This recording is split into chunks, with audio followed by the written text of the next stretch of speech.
आज सकाळी सकाळी उठून आंघोळ केली, त्यानंतर देवपूजा केली आणि नंतर म्हटलं नाश्त्याचं बघावं। त्याच्यासाठीच इकडे मी मुंगाची डाळ आणि तांदूळ भिजत घालून ठेवले होते। त्यानंतर 4-5 मिरच्या घेतल्या, कढीपत्ता घेतला, लसूण घेतला आणि कोथिंबीर घेतली आणि जिरे घेतले आणि त्याला छान असं वाटण करून घेतलं। नंतर मुंगाची डाळ आणि तांदूळ याचं पण वाटण करून घेतलं।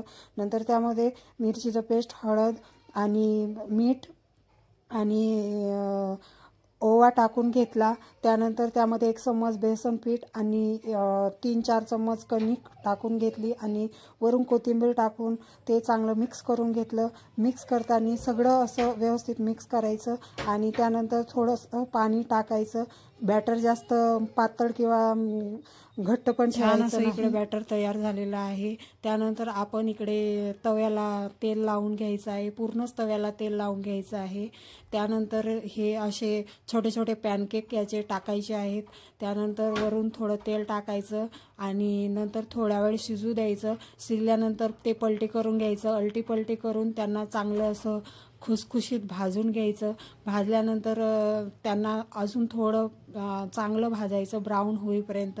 त्यानंतर हे काढून घ्यायचे। त्यानंतर खाण्यासाठी इकडे श्रीजाला दिली, तिला खूप आवडले आणि ती म्हणाली मम्मी छान आहेत।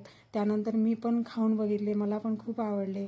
असेच भेटू आपण नेक्स्ट ब्लॉगमध्ये, तोवर बाय।